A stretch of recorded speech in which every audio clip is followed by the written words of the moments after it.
Dernière conférence des entretiens enseignants-entreprises 2024. Depuis 2 jours, nous échangeons, vous échangez sur un monde secoué par les chocs géopolitiques. Face à ces chocs, nous allons tenter de voir comment il est possible de relancer l'industrie en France et en Europe. Ce matin, Thomas Léautier évoquait le pessimisme de l'intelligence et l'optimisme de l'action. Là, on va essayer de faire encore plus fort, d'avoir l'optimisme de l'intelligence pour cette relance, car vraiment, il faut... on part de très très loin. Je rappellerai juste 2 chiffres. En France, l'emploi a culminé dans l'industrie il y a 50 ans, exactement. Depuis, nous avons perdu 3,5 millions d'emplois. C'est passé de 6,3 millions à 2,8 millions. Une chute vertigineuse. La production industrielle, elle a culminé bien plus tard. Elle a culminé en 2008 parce qu'on a continué de faire des gains de productivité.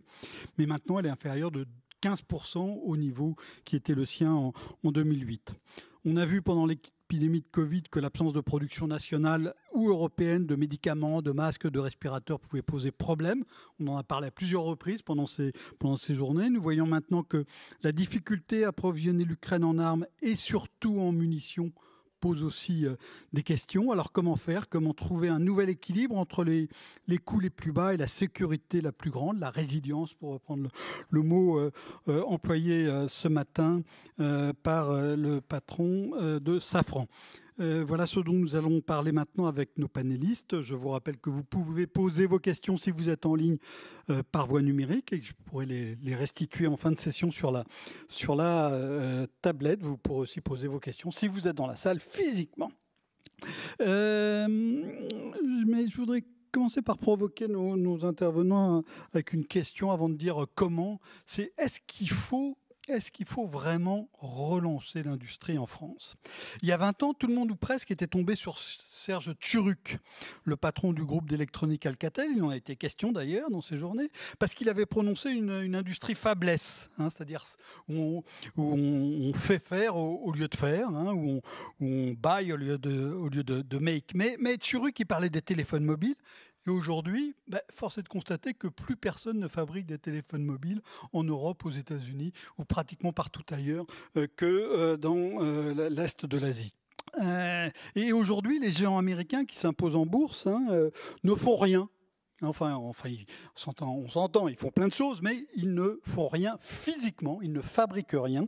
Si vous prenez Apple, si vous tournez le dos d'un iPhone ou d'un iPad, il y a marqué Made in China, mais Designed in California.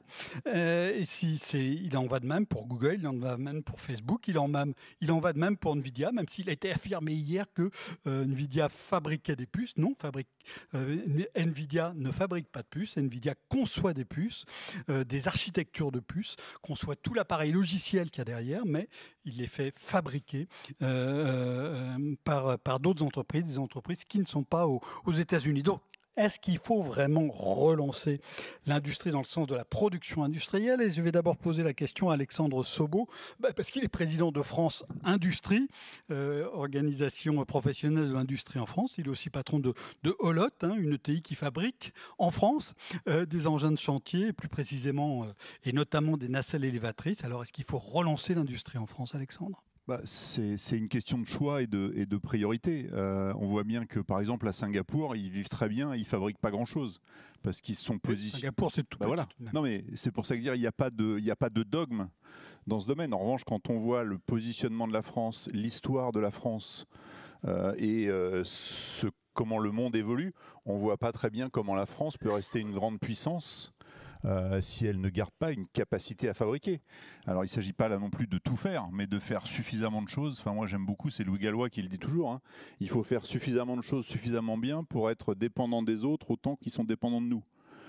Et je pense que c'est cet équilibre-là finalement qui est à la base du besoin de fabriquer. Et puis le deuxième sujet, notamment dans un territoire comme le nôtre qui est vaste, c'est l'irrigation des territoires, c'est le faire fonctionner l'ascenseur social.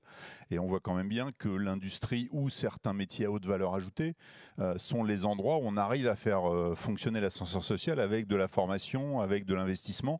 On est capable de créer les gains de productivité, d'améliorer le niveau de vie de nos concitoyens. Donc c'est tous ces choix qu'il faut faire. faire. Vous citiez Google ou quelques autres dans les géants de la tech, mais Apple, il a un savoir-faire très spécifique et il met dans ses téléphones des puces spécifiques A5, A6, je ne sais plus à quel numéro il en est, mais qui sont entièrement dessinées par lui, qui sont exclusivement sur ses téléphones et qui participent, qui sont la principale raison de la performance des téléphones et de la capacité qu'ils ont à satisfaire les besoins du monde entier. Après, il a fait le diagnostic, effectivement, des écrans, un peu de batterie et puis le métal ou les choses autour. On le trouvait à peu près partout et qu'il n'y avait pas de valeur à se positionner là-dessus, mais il a bien, dans la chaîne de valeur, il a gardé le logiciel et les quelques éléments clés dont il garde le contrôle. Et je pense que c'est cette question-là que tout le monde se pose en fonction de l'endroit où il est sur la chaîne de valeur. En tout cas, telle qu'est la France aujourd'hui, imaginer qu'on restera ou qu'on redeviendra un grand pays si on arrête de fabriquer est à l'évidence une illusion. Pour aller dans votre sens, ce que vous disiez sur la diversité, quand on regarde les avis des agences de notation, je l'avais fait systématiquement il y a 3 mois, quand on regarde ce qu'ils disent, ce que les experts de ces agences disent sur la France, ils commencent toujours par un jugement positif. Et la première raison de ce jugement positif, c'est une économie diversifiée. Pierre-André de Chalandard, vous présidez l'Institut de l'entreprise, vous présidez aussi une petite entreprise industrielle qui s'appelle Saint-Gobain, dont vous avez longtemps été PDG, et qui est une entreprise, alors elle, quasiment purement industrielle. Donc pourquoi est-ce qu'il faut relancer l'industrie en France et en Europe ? Moi, je suis d'accord avec ce qu'a dit Alexandre. Je vais rajouter quelques points. D'abord, vous avez commencé par les télécoms et Serge Schuruk. Oui, s'il n'y a plus d'industrie des télécoms en Europe, c'est parce que Serge Schuruk a mis en œuvre ce qu'il avait dit. De la même manière, vous parlez des États-Unis. Pourquoi est-ce que, de façon bipartisane, les Américains sont partis dans une politique massive de relance de leur industrie? Pourquoi la Chine subventionne massivement son industrie? Parce que les grands pays, alors évidemment, si on est Singapour, on peut s'en passer. Si on est l'Angleterre, on vit avec l'idée que la puissance financière, c'était Londres, Singapour sur la Tamise, qu'on pourra s'en passer. Mais si on veut, tous les grands pays qui veulent jouer un rôle dans le monde aujourd'hui, ils sont sur l'industrie. Donc c'est quand même la preuve par le plus. Après, je vais vous prendre un autre exemple sur le fait de faire au lieu de faire. Regardez, on en a parlé ce matin, regardez Boeing. Les gros problèmes de Boeing, c'est qu'il s'est désintégré et qu'il a beaucoup trop de sous-traitants. C'est ça son problème. Donc alors je ne dis pas qu'il faut faire tout, mais faire des choses qui sont importantes soi-même, ça peut être très important. Voilà.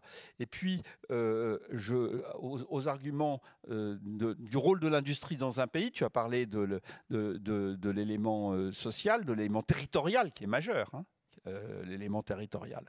Et donc c'est un rôle social et sociétal et politique de ce point de vue-là. Quand on parle de la fragmentation de l'archipel, des problèmes qu'on a vus dans les élections, c'est parce qu'on a des territoires qui se vident. Or l'industrie, elle n'est pas dans les villes. En général, elle est donc c'est un facteur essentiel. L'industrie, c'est un facteur essentiel en termes d'aide, j'allais dire, d'emploi indirect. Il y a des services qui peuvent exister sans industrie, mais il y a beaucoup de services qui n'existent pas s'il n'y a pas d'industrie. Donc c'est un rôle extrêmement important. Moi, je racontais souvent cette histoire. Je l'ai vu concrètement dans Saint-Gobain, quand on fermait une usine quelque part ou quand on créait une usine quelque part. On a créé une usine au milieu de nulle part dans le Maine-et-Loire il y a 15 ans, grâce au Grenelle de l'environnement, une usine de laine de verre. Je reviens 10 ans après. Autour, il y a toute une zone artisanale, il y a un hôtel, il y a un supermarché. Puis vous allez malheureusement dans certaines zones historiques de Saint-Gobain dans l'Est, et où on a fermé, c'est le désert. Donc l'industrie a un rôle structurant. Les usines ont un rôle structurant. Alors qu'est-ce qu'il faut faire? Simplement, il faut changer l'image. Parce que là, on va y venir après.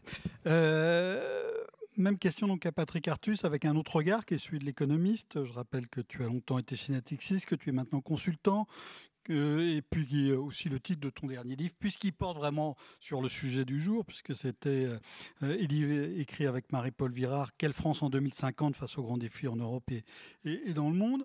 Donc, point de vue d'économiste, pourquoi est-ce qu'il faut relancer l'industrie en France, en Europe? Micro. Oui, c'est pas vraiment l'industrie qu'il faut relancer. On ne peut pas se passer d'activités économiques qui génèrent des emplois qualifiés, et qui génère un équilibre du commerce extérieur.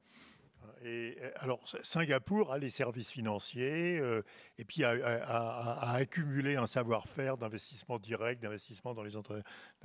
Londres a les services financiers, mais c'est pas l'industrie. L'industrie a pas. Mais c'est vraiment la qualification des emplois et la capacité à équilibrer les comptes extérieurs.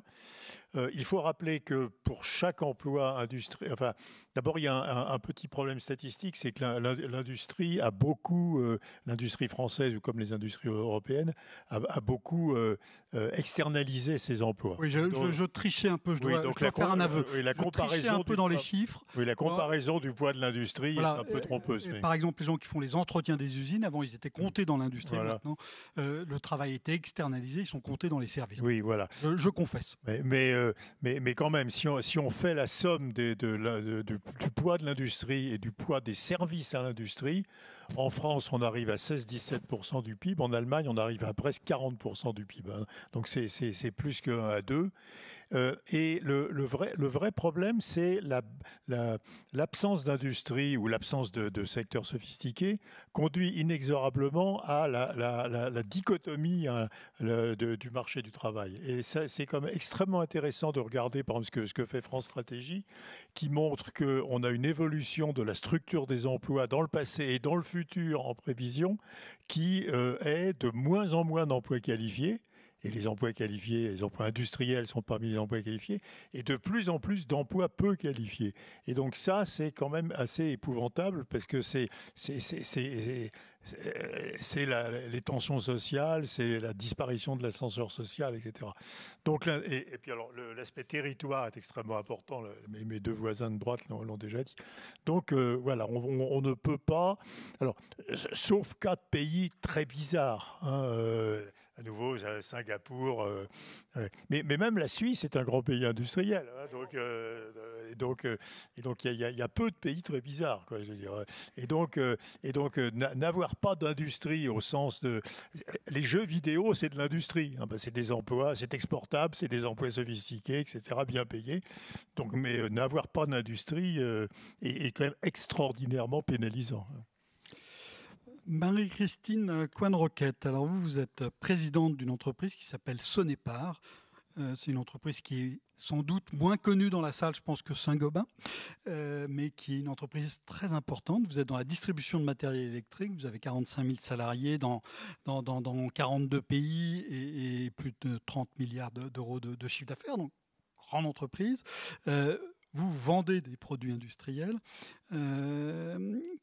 Comment est-ce que, de point de vue différent, donc celui d'un distributeur, est-ce que c'est important pour vous de vendre des choses qui sont fabriquées davantage, qui seraient fabriquées davantage en France, en Europe? Mais, je pense que je partage tout ce qui a été dit, mais c'est vrai que moi je suis dans la distribution technique, donc le négoce interindustriel. Donc je n'y vois aucune contradiction, mais une totale complémentarité et interdépendance.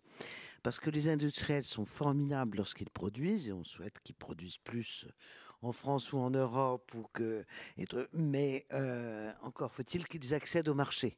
Pour ça, ils ont besoin de gens comme nous. C'est pour ça qu'on fait un peu plus de 30 milliards de chiffre d'affaires.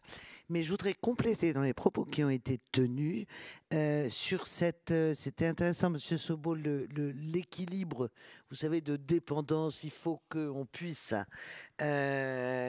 avoir que chacun des partenaires ait un peu autant besoin de l'autre pour qu'il y ait un équilibre qui se crée.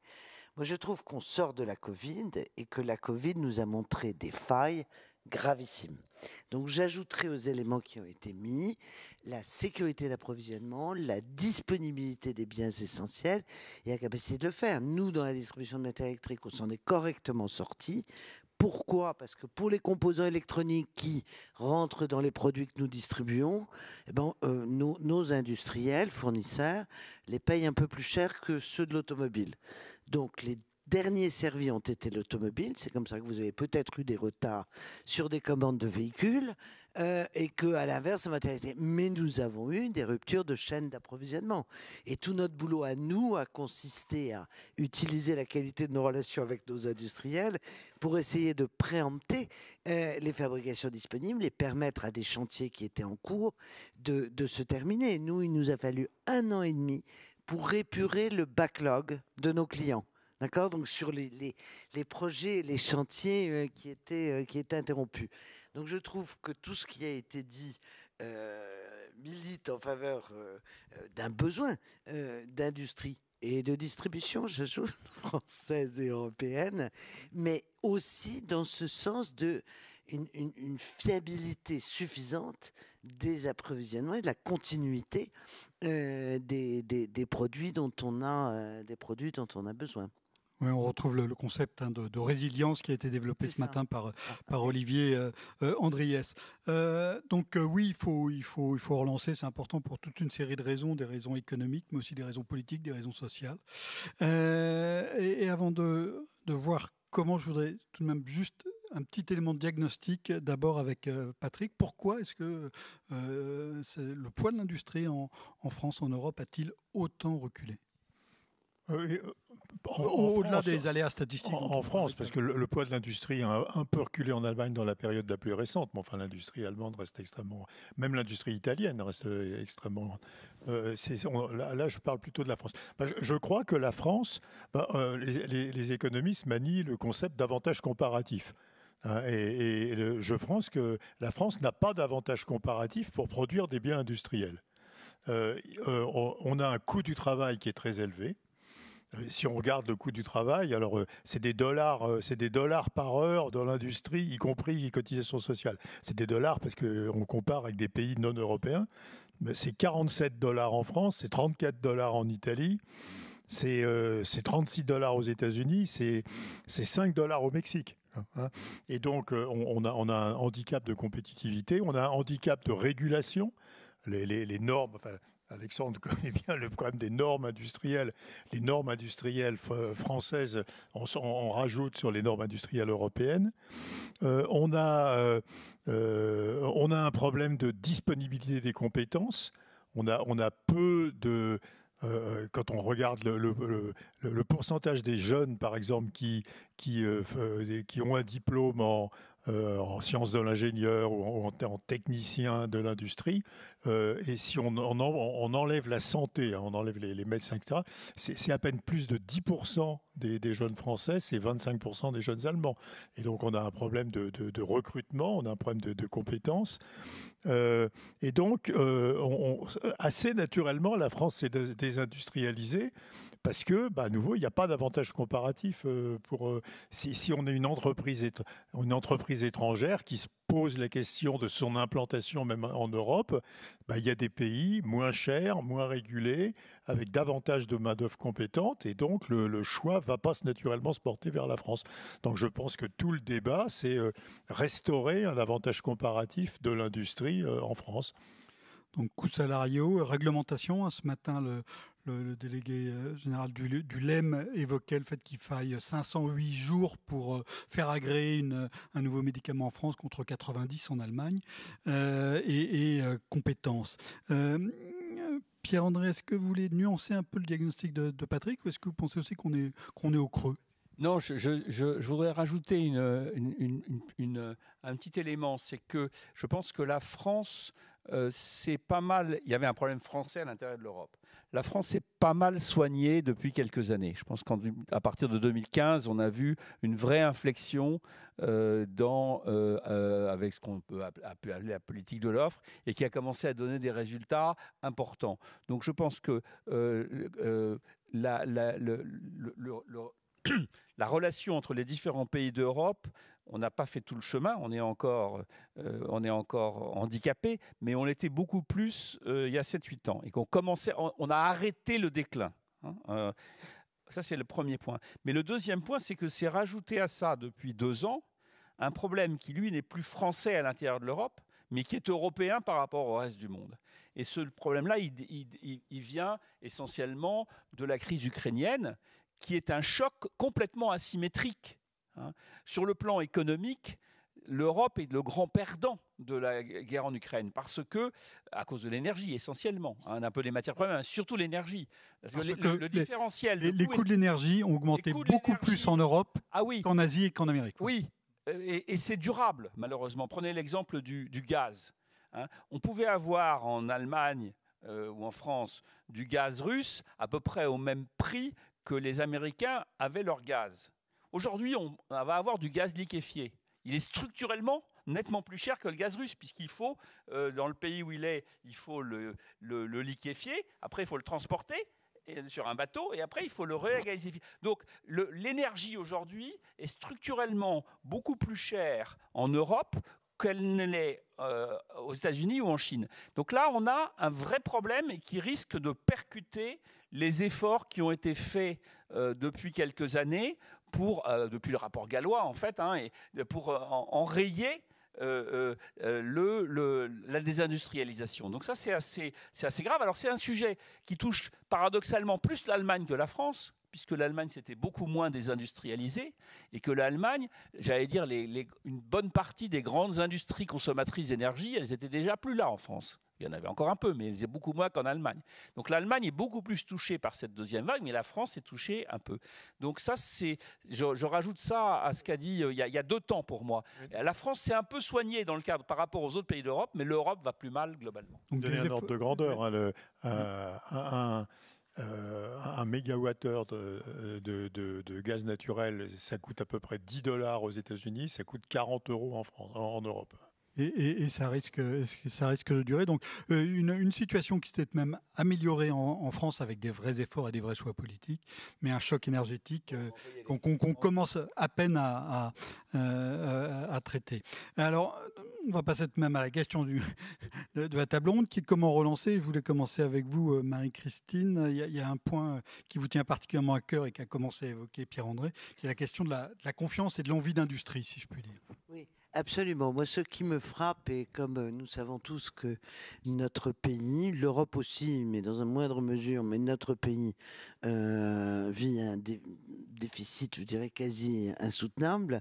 J'ai essayé de réfléchir à quels étaient les éléments qui pourraient contribuer à la relance, mais qui seraient immatériels. C'est-à-dire qu'on n'a pas à ouvrir la bourse pour y parvenir. Et je crois que le sujet de la confiance est au cœur, confiance d'abord entre les partis, les pouvoirs publics et les entreprises. Moi, je suis très frappé de ce que nous ne faisons pas de progrès, contrairement à l'arrêt de la maladie ou au suspens de la maladie industrielle, sur les relations entre les entreprises et les pouvoirs publics.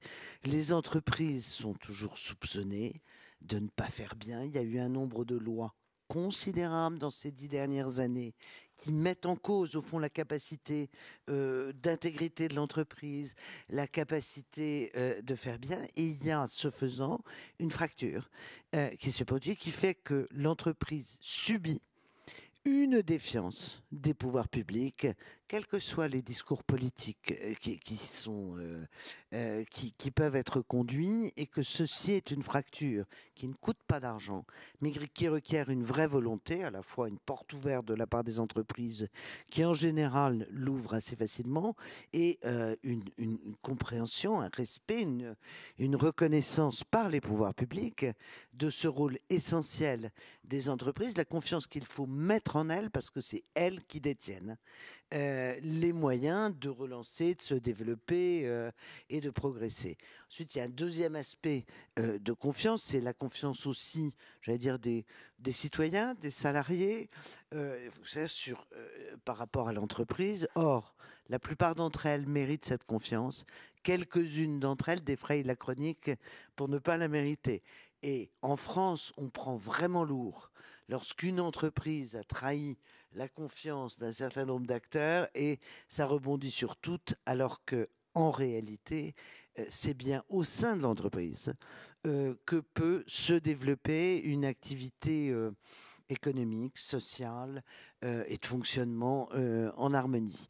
Donc, je ne sais pas si c'est vraiment ceci sur lequel vous vouliez m'entendre, mais je trouve que c'est un point que nous sous-estimons Très souvent, lorsque j'ai des contacts avec les pouvoirs publics, j'entends bon, mais vous avez besoin de combien? Je dis, mais on n'a pas besoin d'argent.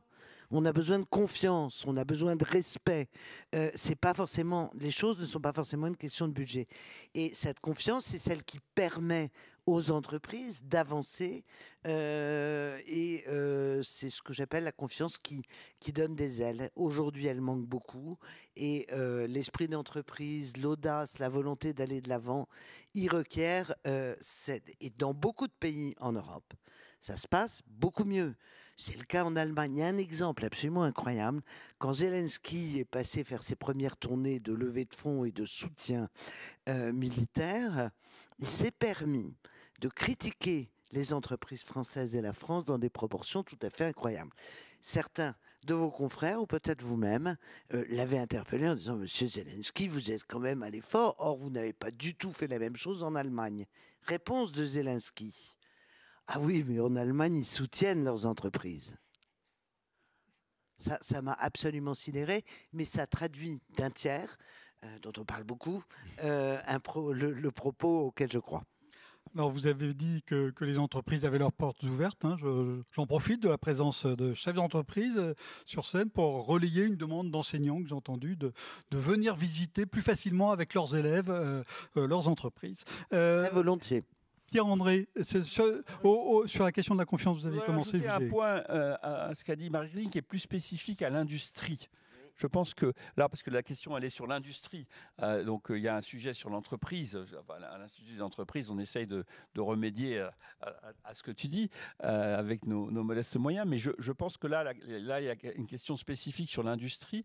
Et je pense que là, il faut aussi qu'on se regarde un petit peu plus dans l'industrie. C'est qu'on n'est pas ce qu'on croit qu'on est. Je pense que l'image de l'industrie, et notamment auprès des jeunes, et ne correspond plus à la réalité. On a encore, et là, on a encore du travail à faire, nous, industriels. Les métiers industriels, c'est pas Zola aujourd'hui. Hein. C'est des métiers très qualifiés. Vous allez dans une usine de Saint-Gobain aujourd'hui, vous avez une bonne partie des gens, les 3/4, hein, qui sont pas sur une ligne de production, qui vont voir leur ligne de production de temps en temps, mais qui sont avec des écrans d'ordinateur à piloter des trucs. Ça n'a rien à voir avec l'image qu'on a. Donc, mais on n'a pas. Je pense que l'image de l'industrie. Et ça, c'est un message pour les profs aussi. C'est à nous de vous aider à faire que l'image auprès des jeunes change. Je pense que il y a une différence probablement avec l'Allemagne là-dessus, hein, pour reprendre la comparaison que tu as faite. Donc, on a les métiers industriels. On a parlé de métiers qualifiés qui sont en général pas si mal payés, comme le disait Patrick. Et donc, on a un sujet de l'image de l'industrie sur lequel il faut qu'on travaille. C'est un peu balayé devant notre porte à nous, hein, aussi. Je ne sais pas si Alexandre, si tu es... Les usines que j'ai visitées récemment étaient propres, elles n'étaient pas bruyantes, sauf dans certains endroits particuliers, elles n'étaient pas envahies de fumée, sauf dans certains endroits particuliers, etc. Et ça, on revient sur la question de la visite. Alexandre, au-delà de ce qui a été évoqué donc, sur la question d'image, Marie-Christine a commencé à évoquer les questions de réglementation. Pour toi, les chantiers majeurs où agir, c'est quoi ? Il y en a un qui a été évoqué, d'ailleurs, je voudrais compléter, je pense qu'il n'y a pas un seul pays dans le passé qui a réussi à développer son industrie sans de bonnes relations entre le monde industriel et la puissance publique.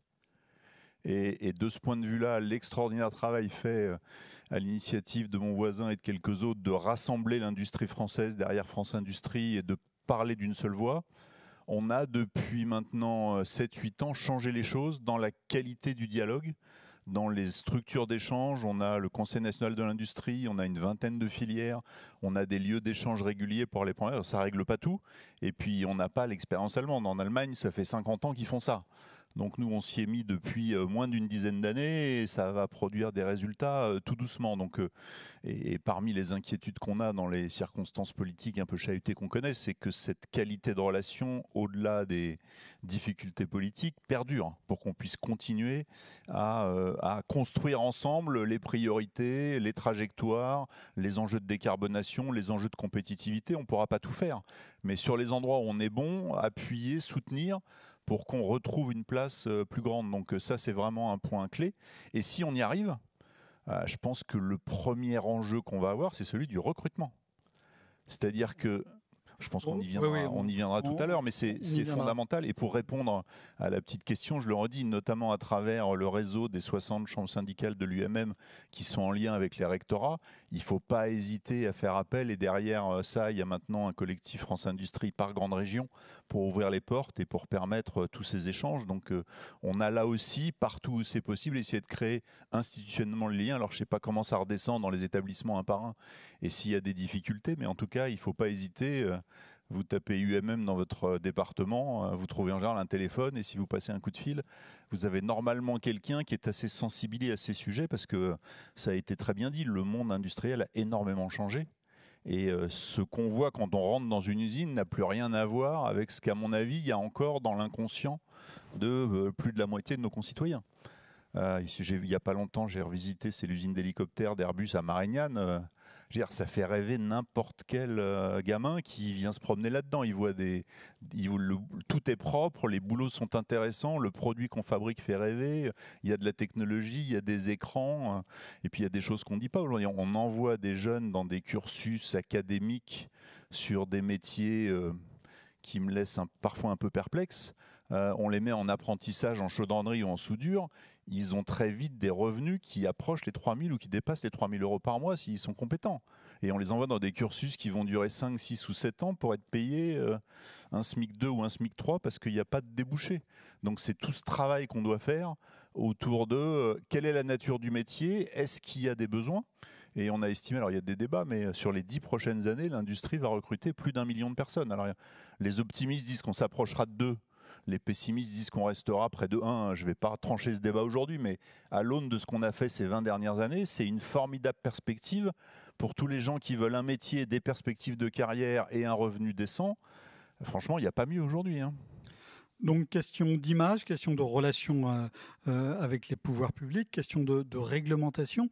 Mais comment ensuite, on a une discussion assez générale sur comment relancer, mais où est-ce qu'on relance ? Moi, j'ai été frappé, il y avait une interview dans mon journal hier, Les Échos, de Vincent Charlet, que vous connaissez, qui est le délégué général de la Fabrique de l'Industrie, qui disait qu'en fait, quand on parle de réindustrialisation en France, on a 5 objectifs, et des objectifs qui peuvent être parfois contradictoires. Il disait, on veut augmenter le poids de l'industrie dans le PIB, on l'a entendu tout à l'heure, on veut accroître la souveraineté, notamment sur des produits critiques, on veut aussi innover et favoriser les technologies de rupture pour être dans le monde de demain. On veut évidemment décarboner et on veut aussi soutenir l'existant pour toute une série de raisons assez évidentes. Et il disait que ces objectifs, parfois, encore une fois, ils peuvent rentrer en contradiction les uns par rapport aux autres. Et il faut choisir. Patrick, comment est-ce qu'on relance ? Qu'est-ce qui est le plus important dans cette relance de l'industrie ? Je crois d'abord qu'il faut abattre un mythe qui est le mythe de la relocalisation. Je crois qu'on relocalisera rien. Ou alors avec beaucoup d'argent public pour compenser le fait que les produits relocalisés seront beaucoup plus chers que les produits qu'on importait précédemment. Donc quand j'entends qu'il faut relocaliser, on a même entendu qu'il fallait relocaliser les panneaux solaires, quoi, je veux dire.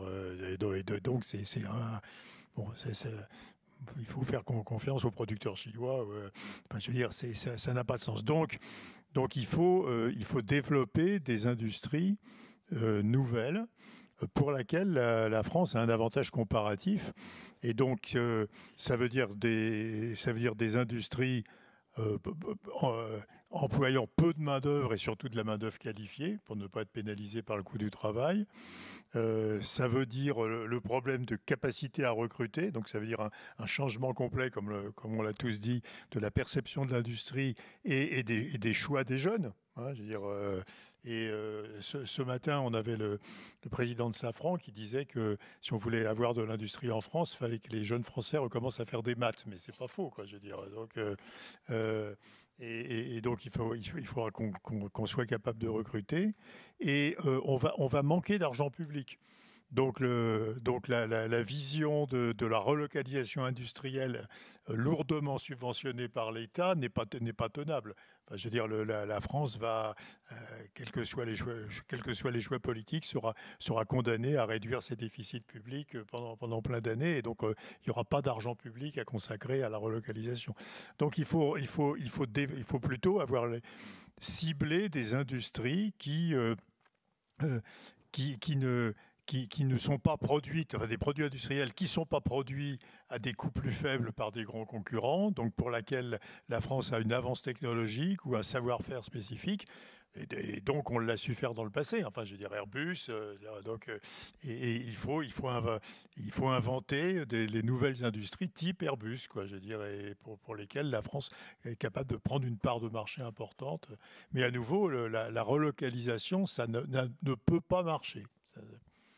Le type d'activité que tu décris, c'est une activité qui est souvent, avec de la main-d'œuvre qualifiée, c'est une activité qui est souvent concentrée dans des villes.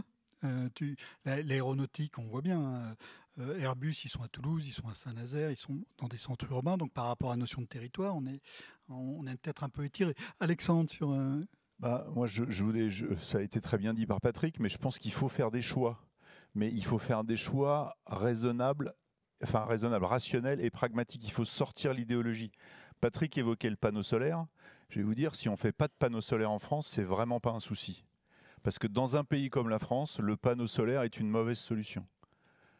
Si vous le mettez sur des bâtiments individuels, vous avez un prix de revient de l'électricité qui est 3 à 4 fois supérieur à ce qu'on arrive à produire quand on fait des installations centralisées. Donc, sauf des cas très particuliers de consommation locale, ce n'est pas une ressource pour un pays comme le nôtre avec son taux d'ensoleillement. Deuxièmement, on est un pays qui est très cultivable, qui est très tempéré, on peut faire de la forêt, on peut faire de l'agriculture, et donc on rentre en concurrence des usages, et c'est pas pareil de mettre des grandes forêts de panneaux solaires dans des sierras espagnoles où on peut rien faire d'autre, que de couper des pins dans les Landes pour venir mettre des champs de panneaux solaires. Donc il faut se poser toutes ces questions, non pas pour dire c'est bien ou c'est mal, mais pour dire il y a très rarement de vérité absolue. Il y a des choix à faire en fonction de circonstances, de coûts, de choix alternatifs. Un pays qui est très ensoleillé, qui a fait un choix politique de faire aucune énergie nucléaire, il peut avoir beaucoup plus besoin de panneaux solaires qu'un pays comme la France. Donc posons-nous les questions, et j'illustre ça par rapport à la question du choix. Il y a eu un formidable rapport qui a été fait par notamment l'ancien patron Potier, d'Air Liquide, merci, qui citait 14 secteurs dans lesquels il y a d'extraordinaires sujets d'avenir, donc qui sont, là on est bien dans ce que disait Patrick, c'est pas de la relocalisation, c'est de l'activité du futur, et dans lequel on a des vraies compétences en France qu'on peut accompagner, développer, renforcer. Donc appuyons-nous sur ce travail et cet existant pour aller vers nos forces et pas vouloir effectivement faire revenir des choses que d'autres feront très bien et qu'on arrivera à faire moins bien qu'eux, plus cher et avec beaucoup d'argent public. Et concentrons-nous sur les sujets d'avenir ou les sujets où on est bon, et puis les quelques chantiers de souveraineté. On le voit avec la guerre qui est revenue à nos portes. C'est sûr que pas être capable de faire assez de poudre pour faire assez d'obus et laisser nos amis ukrainiens un rapport 1 contre 10 en nombre d'obus qu'ils peuvent tirer tous les jours, quelle que soit la qualité des troupes, à un moment donné, ça pose question. Mais là, on est sur des enjeux très majeurs de souveraineté qui ont toujours existé. Mais sur le reste, c'est vraiment faire des choix. Et faire des choix rationnels en écoutant le monde économique. Qu'est-ce qu'on sait faire, qu'est-ce qu'on sait bien faire, et où est-ce qu'on pourrait faire mieux avec une évolution de la réglementation, un peu de soutien public, quelques commandes. Parce que la deuxième chose que les Américains font très bien, c'est d'acheter. Nous, on a un État qui se voit en régulateur. L'État américain, il est d'abord acheteur. Il achète des prototypes, il achète le miracle SpaceX, c'est 90% de commandes publiques. C'est la NASA qui a décidé d'arrêter de faire elle-même et qui a acheté des contrats, des études, des protos, des lancements et qui a permis ce formidable succès dans l'industrie spatiale. Donc là aussi, on a plein de choses à faire bouger pour réussir. Mais quand on regarde la richesse de notre territoire, la force qui nous reste de grandes entreprises et de savoir-faire et de plus petites qui ont, dans l'aéronautique notamment, c'est extraordinaire. On a des PME qui ont développé des savoir-faire sur des alliages, sur des produits spécifiques qu'on trouve nulle part ailleurs en Europe. Bah, si on les aide à grandir, à se développer, pour qu'elles prennent un peu plus de parts de marché, il y a plein de choses formidables à faire. Pierre-André, oui, quelques compléments. Je suis d'accord avec ce qui a été dit. Quelques compléments. D'abord, je sais qu'il n'y a pas beaucoup d'argent public, Patrick, mais on peut quand même et il faut quand même avoir un peu de politique industrielle sélective. Je crois que France 2030, c'est déjà un gros progrès par rapport puisqu'il n'y avait plus que 7 ou 8. Donc il faut aller dans cette direction de faire des choix. C'est ce que disait Philippe Aghion quand il disait il nous faut quand même une DARPA américaine. On va un peu dans cette direction en France, donc je pense que ça c'est positif. Il faut faire quelques choix avec un effort d'innovation. Je pense que c'est dans la R&D, l'innovation, pas relocaliser des industries anciennes, mais essayer d'augmenter notre effort de R&D et d'innovation. Ça, c'est le premier point que je rajouterais. Le deuxième point, c'est que les mots de notre industrie, comme je l'ai dit, ils étaient pas mal français, mais ils sont devenus un peu aussi européens. Et donc, je pense qu'il y a besoin d'une réponse européenne. Et la réponse européenne, je pense qu'elle passe quand même par un changement qui est en train d'avoir lieu, mais un changement d'attitude sur les règles du commerce international, où on était la passoire ouverte à tout vent et les seuls à respecter les règles de l'OMC depuis une dizaine d'années. Et donc je pense qu'il y a un besoin de changement du logiciel européen. Je ne suis pas partisan d'un protectionnisme, enfin, il faut quand même arrêter d'être les idiots du village mondial là-dessus. Et ce qu'on a commencé à faire sur les voitures électriques, ça paraît indispensable. On ne pourra pas, on avait le patron de Vercor, voilà le type de bon projet sur lequel, ce n'est pas une relocalisation, mais il faut essayer de localiser quand même un peu ces industries. Le patron de Vercor, il n'y arrivera pas s'il n'y a pas la protection de l'envahissement des véhicules électriques chinois en Europe. Il n'y arrivera pas. Sinon, ça va être comme les panneaux solaires. Donc, il y a besoin de changer le logiciel européen, notamment dans le domaine de la concurrence et dans le domaine aussi des normes. Alors, Marie-Christine en a parlé autrement, mais c'est vrai qu'on a eu quand même, depuis quelques années, une avalanche de bureaucratie européenne qui n'est pas toujours très utile et qui sont, quand on les met bout à bout, et qu'on a un élément de la compétitivité de l'Europe par rapport au reste du monde. Donc il y a un volet européen à relancer l'industrie. La bonne nouvelle, c'est que je sens que ce que je viens de dire, c'est ce que disent les autorités françaises à Bruxelles depuis 10 ans. Je sens qu'ils étaient en général assez souvent les seuls.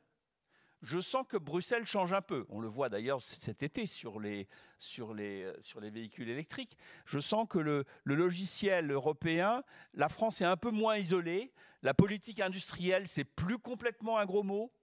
Ça a été dit dans des rapports récents. Donc ça, c'est positif. Puis je voudrais rajouter un dernier point dont on n'a pas parlé, qui est un complément. Patrick a dit très justement, on n'aura pas énormément d'argent public, donc il faut qu'il y ait de l'argent privé qui aille dans l'industrie.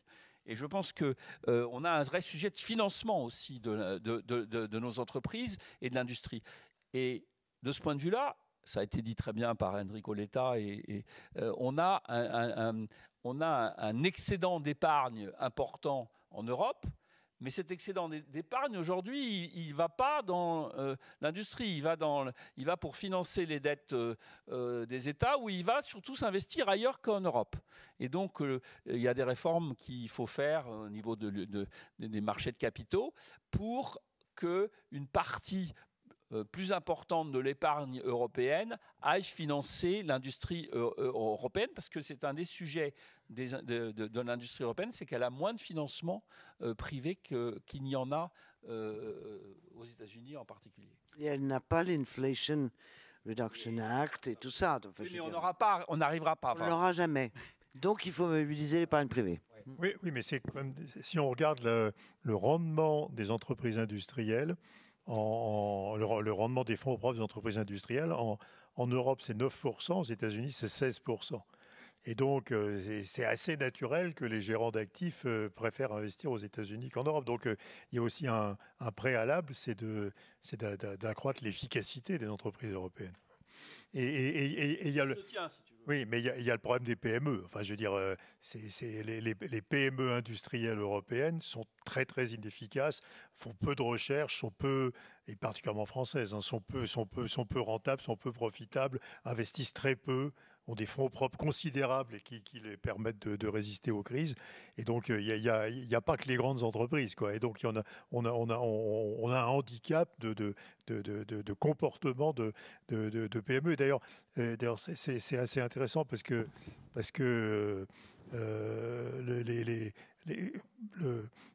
comment elle s'appelle la BPI France fait des séminaires pour les patrons de PME.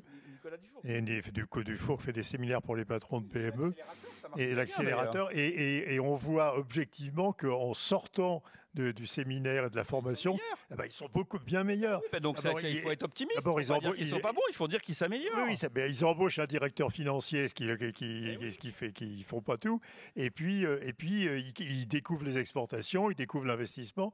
Et donc il y a un problème. La BPI est un élément intelligent d'une politique industrielle. Il y a un vrai problème de formation des PME, des dirigeants. Alors, de PME. je voudrais justement qu'on en vienne à cette question de la formation. Il n'y a pas que les dirigeants de PME qu'il faut former. Vous avez tous évoqué à un moment ou à un autre, d'une manière ou d'une autre, la question des compétences. Comment travailler là-dessus? Qu'est-ce qui est important à nouveau pour vous, Marie-Christine? Moi, je crois qu'on est dans un monde incroyablement instable. On a parlé des chocs géopolitiques. Je ne vais pas faire de répétition de tout ce que vous avez évoqué ces deux derniers jours. Mais je crois que ceci sollicite des compétences et des qualités personnelles, au-delà des compétences techniques, d'adaptabilité, de flexibilité, de confiance en soi, j'y reviens, qui sont celles qui permettront aux salariés des PME ou des grands groupes de s'adapter à un univers obligatoirement beaucoup plus en mouvement. Donc pour les enseignants que vous êtes, développer la confiance en soi et l'agilité des gens dans leur réflexion, réduire la peur de l'inconnu, sont à mon avis des éléments extrêmement importants. Pardon d'être tout le temps dans l'immatériel, mais je crois que c'est tout à fait essentiel. On le voit dans les entreprises, on a pas que dans la distribution, je pense aussi dans l'industrie. On a vraiment des enjeux de posture et il faut que les uns et les autres au niveau individuel aient le courage de penser, d'exprimer, pas n'importe quand, pas n'importe comment, leurs éventuelles idées ou suggestions, pour être en mesure d'avancer et non pas d'être en résistance, pour écarter la peur et au contraire susciter et générer des idées ou des initiatives. Moi, je crois beaucoup à ça. Et si vous dites qu'une communauté d'individus dans une entreprise, qu'elle soit industrielle ou de distribution, se sent cette liberté-là, et si vous en avez un tiers qui fait ça, c'est une force d'une puissance considérable.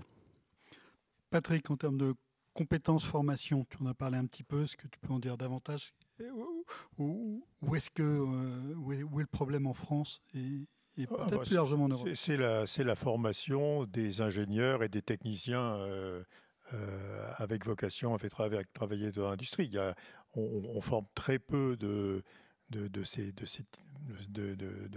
on a très peu de formation de ce type. À nouveau, ça correspond à peu près à 10% des diplômes, alors que c'est 25% en Allemagne. Je voudrais évoquer un problème qui est assez lié. Peut-être que c'est le problème du logement.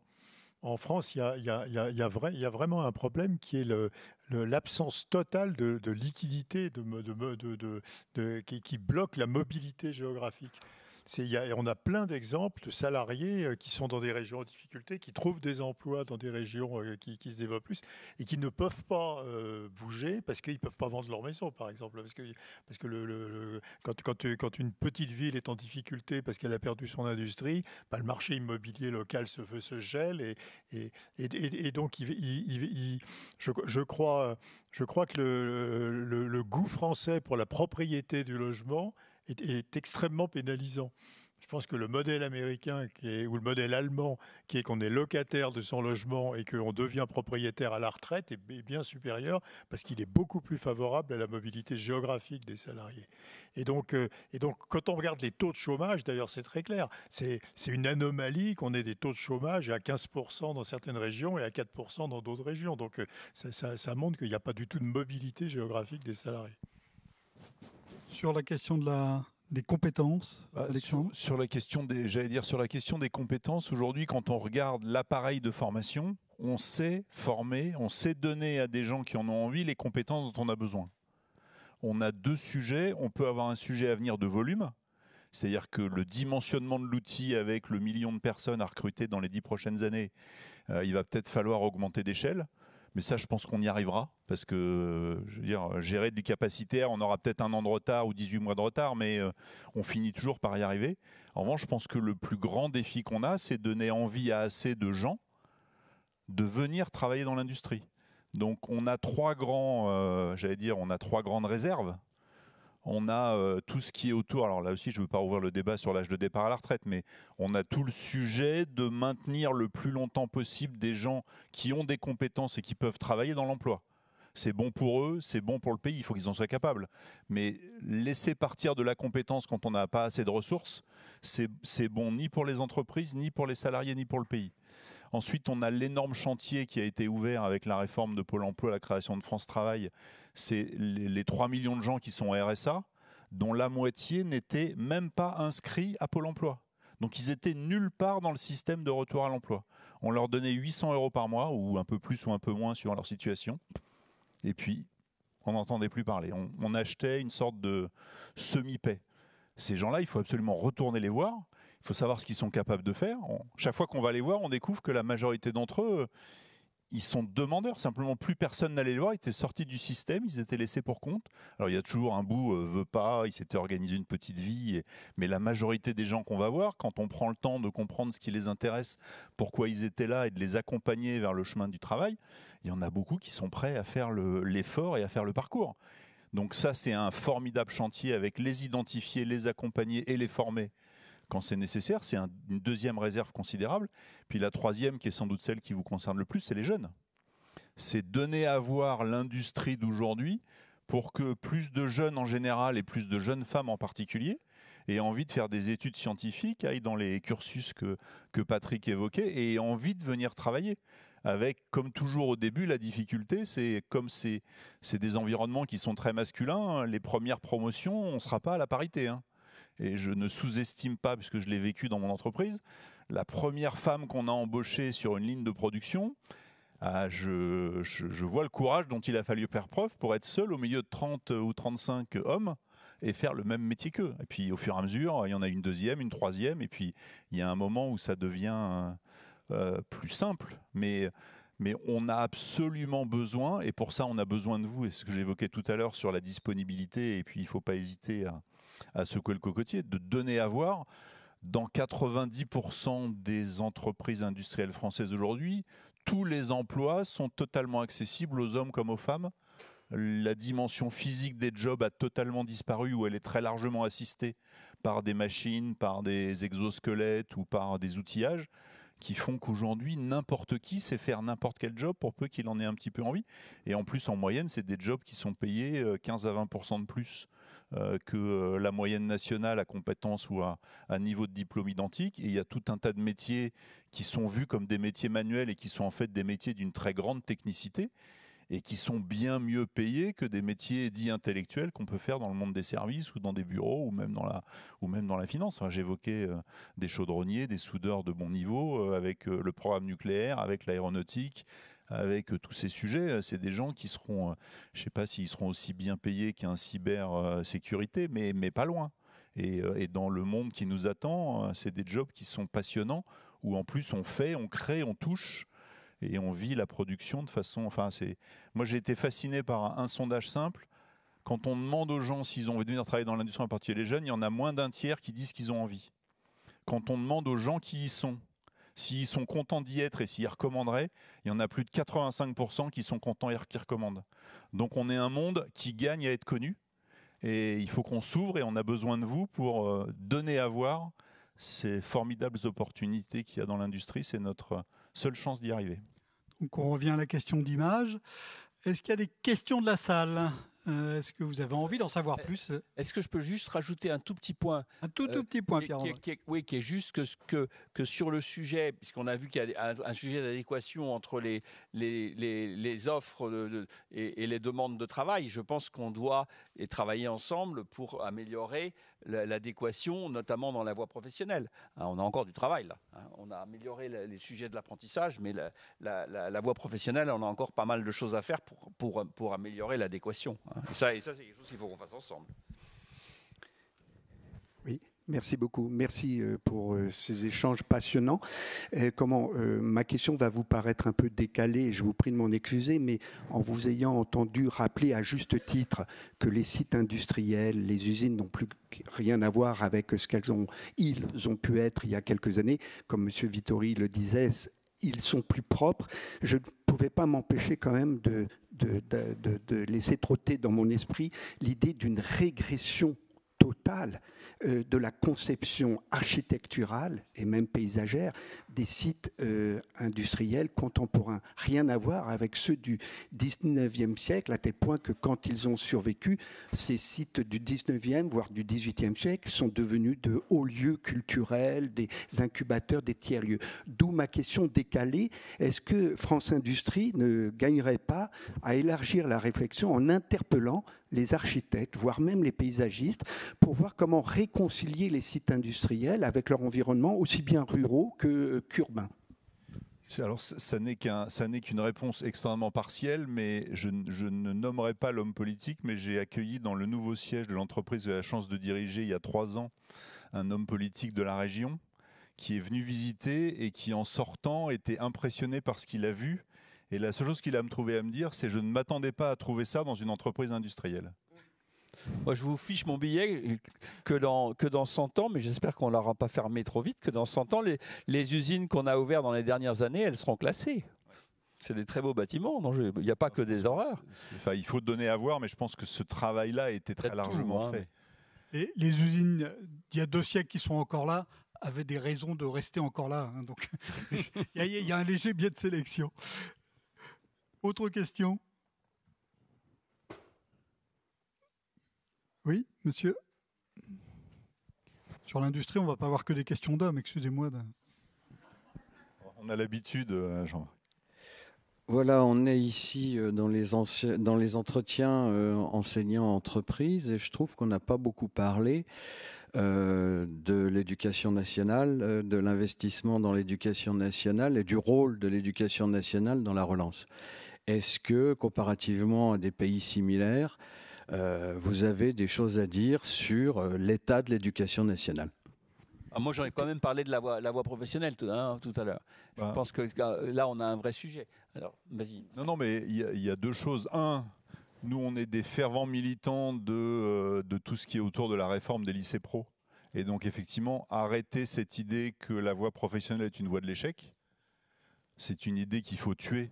Et en tout cas, à plein d'endroits qu'on peut observer où on est directement impliqué ou indirectement impliqué, c'est une voie du succès. Il n'y a pas une seule forme de formation, et c'est vraiment très important qu'on arrive ensemble à tuer cette image. Et puis la deuxième, mais là j'allais dire qui va sans doute un peu vous concerner, même si c'est un peu au-dessus. Dans mon expérience de président de l'UMM avant et maintenant de président de France Industrie, on voit une extraordinaire diversité dans la capacité de dialogue avec les structures de l'éducation nationale. C'est-à-dire qu'il y a des endroits où on trouve un directeur d'établissement, un recteur totalement ouvert, qui a compris les enjeux, avec qui on fait des trucs extraordinaires que on n'aurait pas imaginé. Puis il y a d'autres endroits, alors la porte est fermée, on est le monde économique, on est le diable, on a un rendez-vous par an parce qu'ils ne peuvent pas ne pas nous recevoir et il ne se passe jamais rien. Donc j'allais dire, on a, nous, à continuer à frapper à la porte et puis multiplier les occasions d'échange. Et de ce point de vue-là, je trouve que ces échanges et les initiatives que pourront prendre, y compris les enseignants ou les chefs d'établissement à leur niveau, c'est pour ça que j'évoquais, vous regardez sur Internet et vous appelez le numéro de l'UMM qui est la plus proche de chez vous si vous avez du mal à avoir. Il y en a forcément une pas loin, il y en a 60 qui couvrent à peu près toute la France, donc pas tout à fait une par département, mais presque. avec des établissements, parce qu'il faut qu'on arrive partout où ça ne va pas assez, on arrive à créer ces liens, parce que partout où on l'a fait, il se passe des choses extraordinaires. Avec l'ouverture, l'implication, l'envie des écoles, des séances d'école en entreprise où le sujet du cours est adapté à un produit, les éléments de présentation. Donc il se passe des choses assez extraordinaires. Je pense qu'on n'est pas encore à l'échelle. Marie-Christine? Non, je pense qu'on n'est en effet pas à l'échelle et surtout, comme vous le dites, on est un peu au cas par cas. Il y a pas même s'il y a des politiques ou des orientations générales, il y a des endroits où ça se passe, des endroits où ça ne se passe pas. Mais quand ça se passe, c'est tellement bien qu'il faudrait qu'on capitalise, je rejoins les propos de Pierre-André, d'ailleurs qu'on capitalise mieux sur l'exemple de pilotes et de succès. Donc moi j'entends qu'il faudrait qu'on fasse des très courtes vidéos sur nos usines, nos centres de distribution, ceci pour refléter la réalité physique et l'atmosphère qui règne dans ces lieux, et parallèlement, effectivement, beaucoup mieux capitaliser sur les belles histoires vis-à-vis des établissements les plus réticents. Mais je sais que vous y consacrez beaucoup de temps, Alexandre, donc je ne veux pas... Jamais assez. Non, mais c'est tout l'objectif qu'on a avec ces journées, et ce qu'on fait modestement avec Melchior, c'est d'aller dans cette direction, mais il faut qu'on fasse beaucoup plus. Madame ? Alors, je vais continuer parce que vous parlez de formation initiale et ma question porte sur la formation continue parce que on parle des jeunes, il y a des jeunes en échec scolaire et qui, à un moment de leur vie, auraient besoin justement d'une formation continue professionnelle. Et alors, j'ai le sentiment, mais je peux me tromper, que pour le coup, on n'est pas très bon. Vous avez des réponses ? Il y a deux choses. Il y a plein d'endroits où on peut se former, y compris tout au long de la vie. Dans le monde de l'industrie, il y a les CFA de l'industrie, il y en a dans la métallurgie, il y en a dans la chimie, il y en a dans le textile, il y en a dans le plastique, il y en a dans plein de métiers. Donc, ce qu'on observe, là aussi, c'est une observation très pragmatique, c'est il faut s'assurer, avant de commencer ce genre de choses, qu'il y a le minimum d'envie et d'appétence pour ce qui les attend. Et ce qu'on a observé, c'est que l'idée que c'est open bar et que les gens viennent voir, c'est pas bon parce qu'on consomme un temps et une énergie et un argent considérable pour un taux de succès qui finalement décourage une partie de l'effort de tous ceux qui le font. Alors que si on accepte, je sais que dans ces moments-là, le mot de sélection n'est pas le bon, et en plus c'est pas ça, c'est pas du tout une sélection sur dossier, mais que les gens se rendent bien compte du type de job qui les attend, de la motivation, que du côté de la structure d'accueil, on puisse bien mesurer la motivation. Quand quelqu'un vient là parce que Pôle emploi lui a dit que s'il ne faisait pas une formation, maintenant France Travail, il allait risquer de perdre ses droits, on sait qu'on a effondré le taux de succès. Donc on a un vrai sujet de connaissance et de motivation, mais partout où on est capable de faire cette phase, on a des succès, on a des taux de réussite à plus de 80%, les gens vont au bout de leur parcours.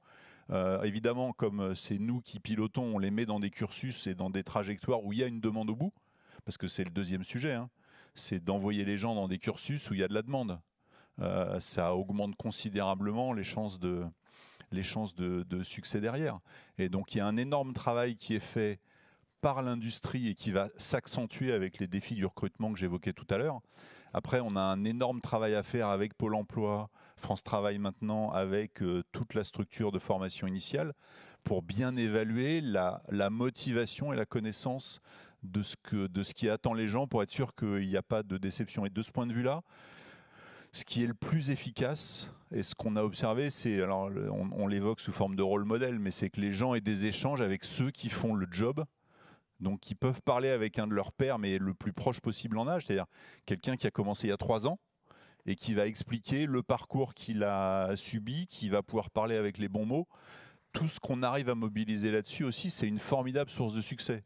J'ai tendance à dire, moi je viens dans n'importe laquelle de vos classes pour faire la pub de l'industrie, mais pardon de le dire, un vieux con avec des cheveux blancs comme moi n'est sans doute pas la meilleure façon de faire rêver vos élèves sur ce qu'il faut faire. Si on est capable de leur mettre un jeune qui va faire un métier proche, qui le fait depuis 2 ans et qui va raconter son parcours et son vécu, je pense que c'est 10 fois plus efficace. Maintenant, ne voyez pas comme une façon de me défausser, partout où je suis invité pour faire la pub de l'industrie et donner envie à des gens de venir travailler.